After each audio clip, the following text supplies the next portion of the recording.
Welcome to Nyabuhansi village, where bachelors, people whose wife actually ran away, they are there advising others and their uncles on how to get good wife, and even create a platform so that they'll be searching for their uncles some beautiful wives both from Africa, outside the world, so that they can be in love. They go ahead and submit the toxic part about their uncles and how they have reformed and how they can handle their wives. I really enjoy watching that. And the coincident part is that both of these people, their girlfriends ran by packing all their things from the closet and ran away. Their families ran away and left them there in the villages. Ladies and gentlemen, welcome back to another episode for today. This is your boy Maxwell Lumumba Africa. Maxwell Lumumba is my name, a village content creator and born and raised in a village setup with no jobs, nothing at all.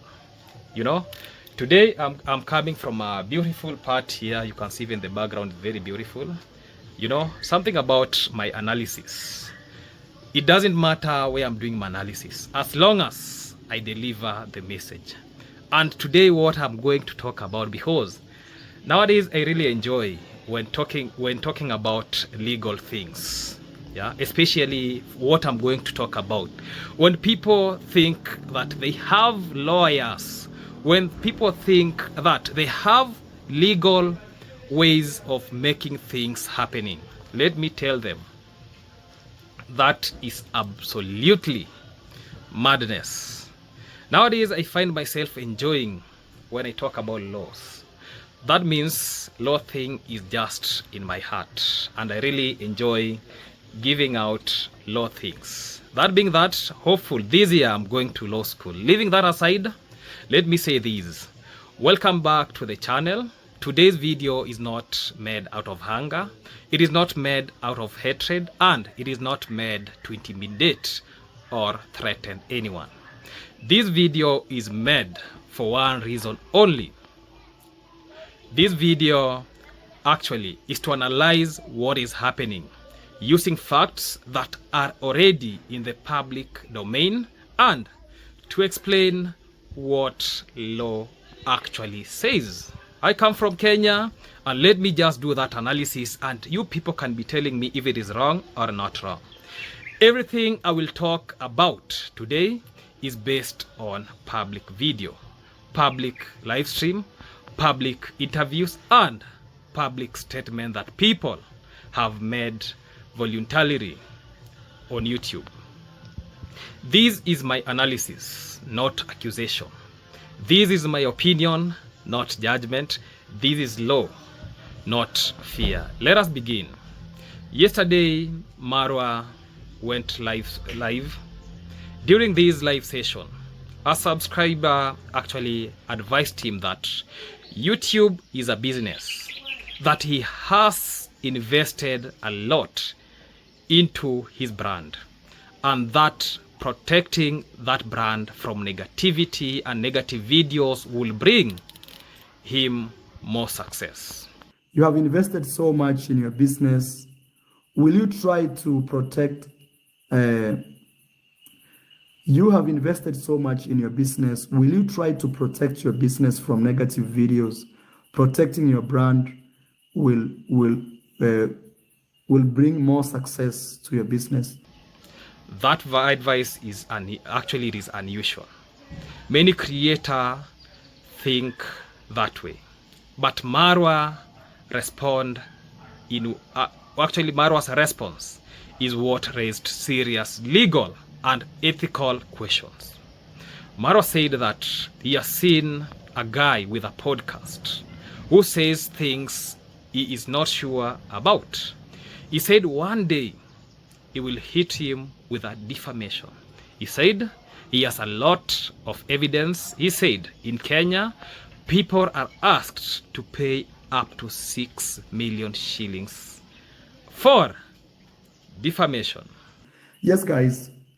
Like I've seen some guy. There's a guy who always he has a podcast. He's always saying things that is not true. One day I will hit him with a defamation. And in Kenya right now, with defamation, because I have a lot of evidence, or otherwise I will ask people to collect all, and we will go to court and ask him, prove this thing that you said in this video on this date.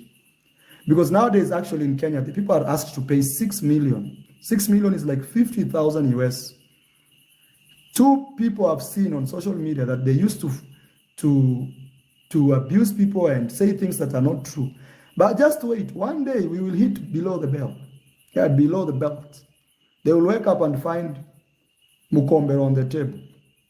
I'm telling you.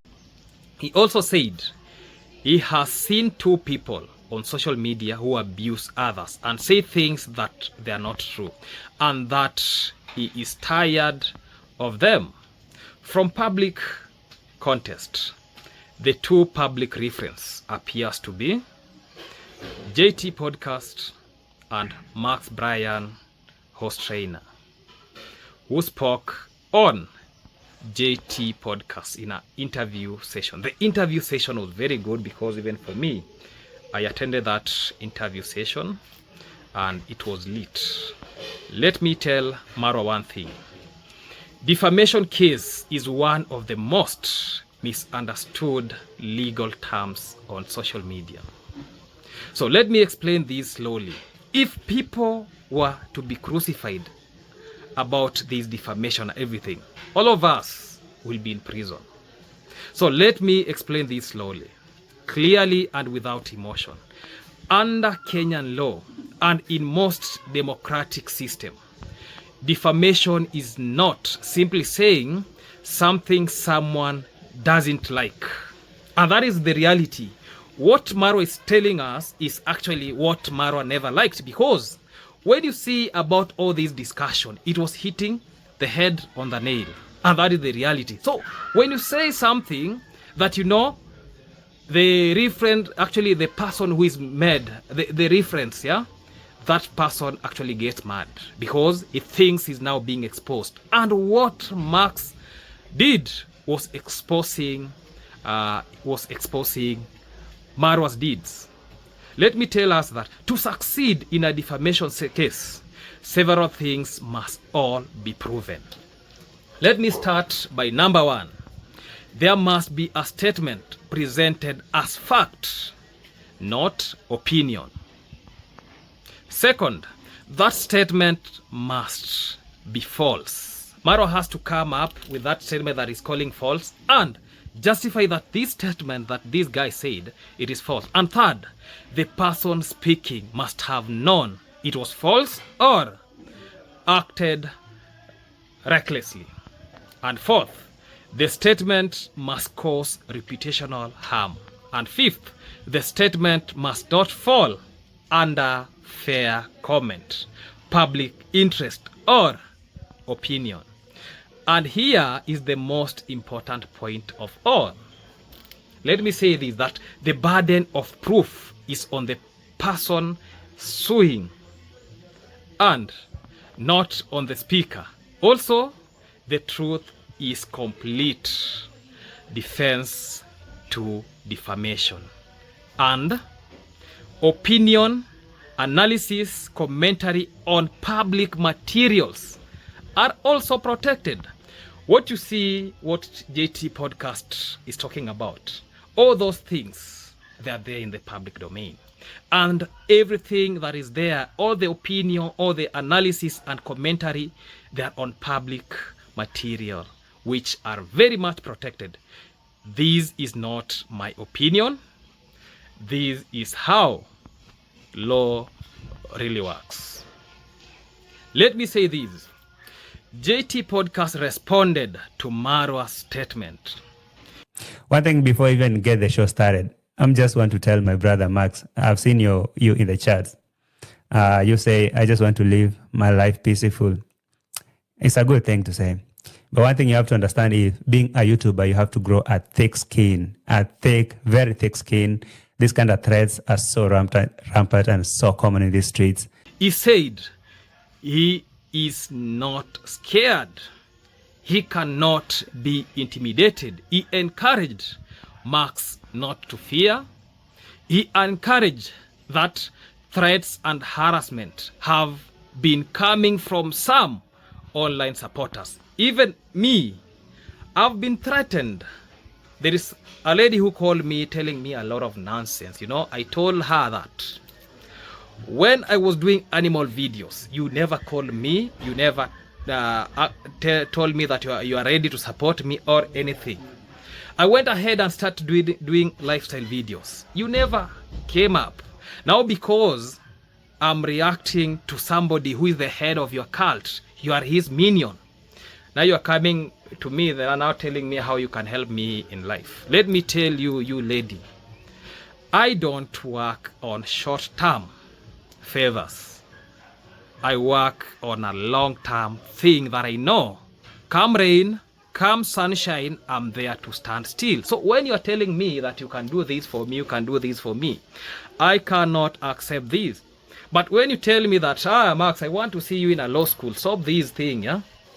You know, I'm just giving an example. I'm not saying that when you come in that manner, I'm going to relent. I'm not corrupt. I cannot be intimidated. So JT Podcast also said something very important. He said his analysis is based on videos Marwa himself uploaded to YouTube. He said if someone is honest, then should not fear any discussion. If you have nothing to hide, why do you need protection? Why do you need to shut people not to talk about you? I mean, if you know you're completely honest and you're good like you call yourself, why will you want to shut people not to talk about you? And why are you threatening us?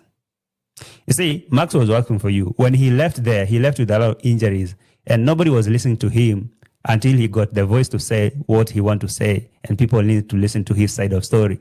You came here, Sensor came here. He said a lot of nonsense about If Marwa himself knows very well that he's very honest, why do you bother about these issues about Max Bryan host trainer? He questioned why threats are being used instead of facts. If you have the facts, get a legal means to file your facts. So from a legal standpoint, these matters a lot. When someone reacts to public videos, analyze content already in the public domain, and that is what I usually do, and that is what I usually tell us. When someone gives opinion and commentary, that is general. That is generally protected speech. What JT Podcast does is protected. What I do, it is protected. So courts do not punish people for analyzing what you voluntarily published.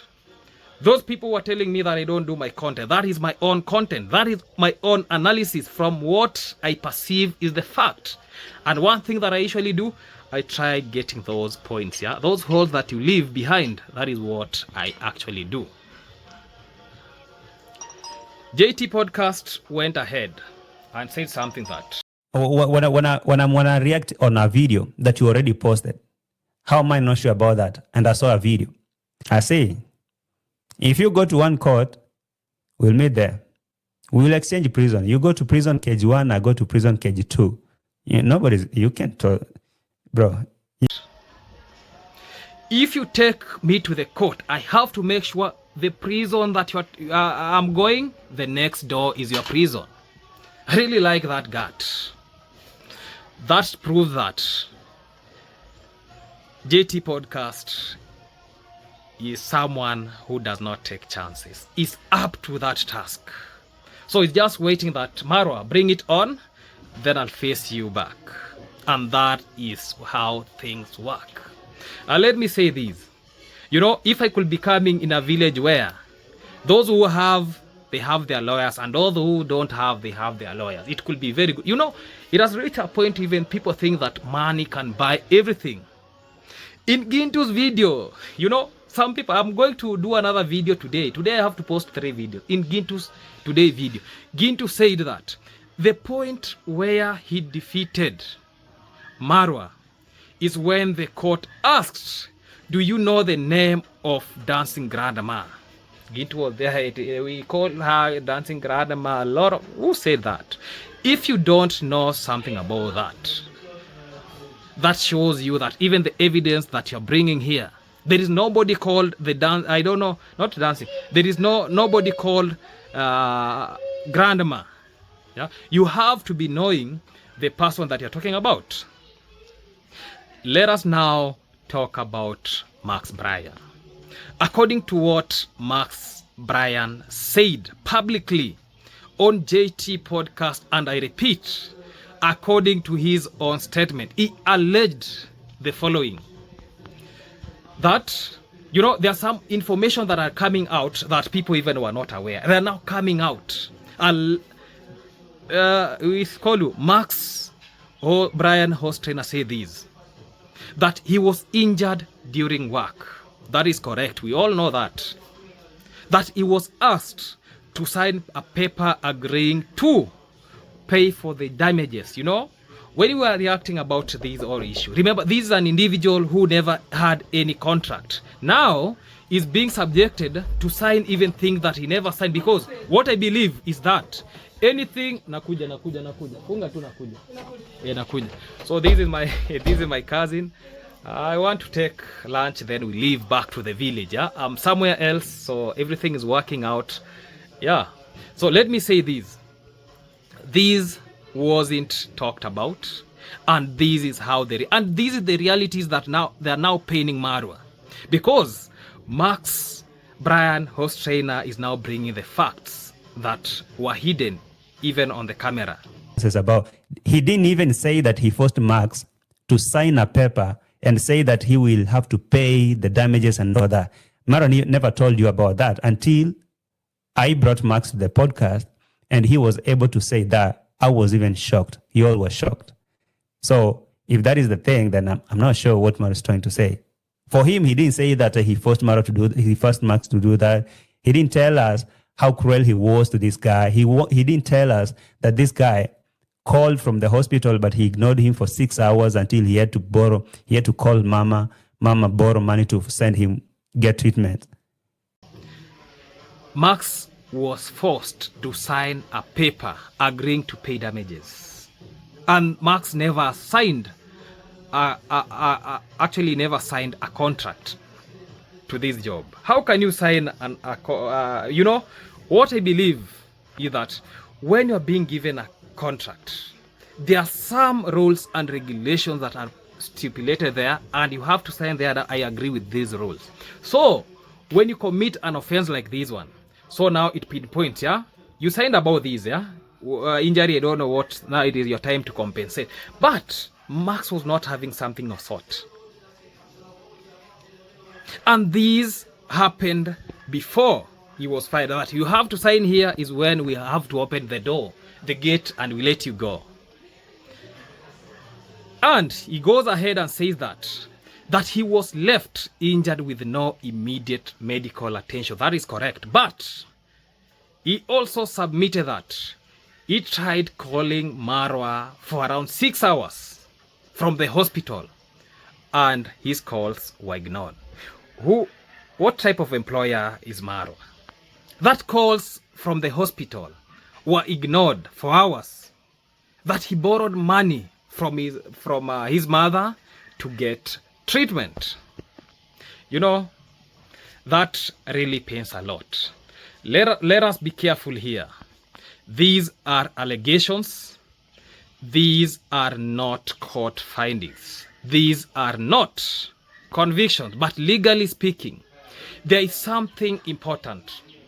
A person speaking about their own experience is not automatically committing defamation.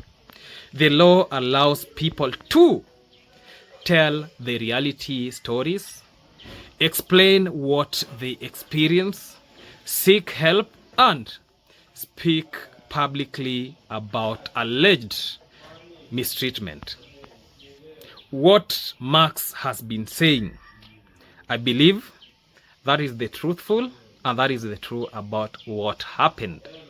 And for it to be a defamation, it must be proven that the person knowingly lied. How can you prove that?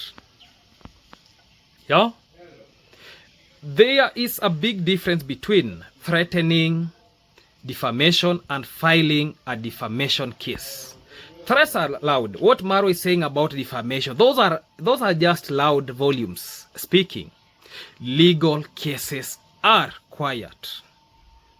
If you know that is the case, threats are made on live streams, legal cases are filed through lawyers. Threats aim to scare, because they know very well when I say these people will be even afraid. Legal cases aim to prove. You have to prove your fact. Courts generally do not like intimidation tactics, especially when there is power imbalances. If someone truly has evidence, the correct path is file the case. You know, it is now making me to believe that even Marwa himself wants to some donations so that he can prove to people that let me just go file this case so that to prove the subscriber that he has done it. He has to present the evidence and let the court decide. Now, don't come on camera to announce punishment on social media. Let me say this. Yes, YouTube is a business. Even for me, YouTube is like a business to me. And yes, a brand matters, but brand protection does not override the law. You cannot silence critics, threaten analysts, intimidate injured workers, or suppress discussion. You cannot do that simply because it affects your image. If you are saying the truthful and you know your image is right, you couldn't even be bothering about this. Yeah? When you make your life public, people will discuss it. That is not abuse. That is price of publicity. Let me tell you that. Let me now say this. My own analysis and my opinion is as follows. First, threatening defamation does not mean defamation exists. That is what I can tell Marwa. Second, analyzing public comment is not a crime. Who told you that when I do my own analysis, that is a crime that I'm conducting? That is totally wrong. And third, an injured worker speaking about their experience deserves protection, not intimidation. So what Max Bryan is saying deserves protection, but you're now coming to intimidate them. You are now telling them how you can report the issue. Let me tell Max Bryan, host trainer, don't get intimidated. Let me tell JT Podcast, never get intimidated. And if allegations are false, the court exists. If they are true, threats will not arrest them. Let me say the last point. Public intimidation often backfires and attracts more scrutiny. And that's the reality. So the issue that we have at hand, it is a very serious issue. The issue is bigger than Marwa himself. The issue is bigger than JT Podcast himself. And the issue is bigger than Max Bryan, the host trainer. All those people, this issue is bigger than them. And it affects workers without contracts. That is one of the issue. Yeah. Another person that is being affected is analysts on YouTube, whistleblowers, and freedom of discussion. We have free speech. Yeah? Let me say this. If injured workers are silenced, society are going to lose. Max Bryan, host trainer, was injured. Marwa never did anything. The only thing that he has done, threatening him while he's in the hospital. If analysts are threatened, truth suffers. Because what a lot of those people who have been named, and I've done a video today, those people who have been named there, I don't know, they are negative content creators. They are doing their own analysis and they are speaking out the truth loudly. But those people don't actually know. Let me kidogo tu nakupigia. Nakupigia kidogo tu, nakupigia. Sawa. Sorry for that call, yeah? Sorry for that call. So, when you try to threaten the analyst, truth suffers. And if power suppresses vulnerable people, vulnerability, justice disappear. Let us get the justice. Let us work how things are supposed to be done. And my final words are these. Courts exist for truth, not for fear, not for intimidation, not for brand management.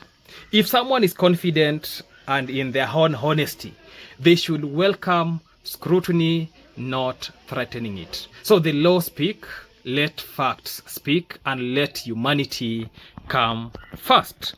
That is my own analysis, that is my position, and that is where I stand for now.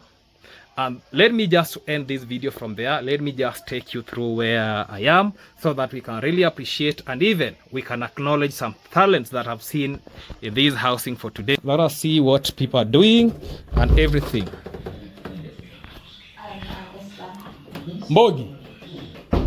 Mbogi kwa wapi? I saw as I have not eaten my lunch. This is my lunch, yeah? Yeah guys, this is my lunch. I'm going to eat from here. Hii picha ndio ulichora bado? Natasha, hii ni yako? Oh, this one. So this is a talent. This is one of my cousins drew this amazing picture here. What is this? Hii ni nini? Yeah? It was a project. Yes? That when you are painting? Yeah. So all the other stuff is okay. so you have your own composition. Yeah. Yeah. Wow. Okay. Weshem, lunchtime. After lunch, we are leaving back to the village. Actually, we passed by so as to, for those who understand these faces. Mambo vipi dogo? Mambo vipi? Dogo, mambo vipi? Sweet, Nani, Frank, do you have something for the camera? Yeah, they're busy watching. They're busy watching over here. They're really watching. Here is Ruben, and that is how things work. So that is enough for today. Let us meet in the next. Oh, Shem, uko na comment? Happy New Year. Exactly. Na wewe, dogo? Yeah? Shorts? Hapo sasa. Oh, you love them, yeah? Exactly. Any other individual? Yeah, guys, goodbye for now. Let us meet in the next episode. Goodbye. Mpisha amefanya nini? Ako chonjo. The food is yummy. Are you waiting for Sister Nancy or we are leaving? Yeah? Tunamsubiri? Tumungoje. We are going far away. Sawa sawa.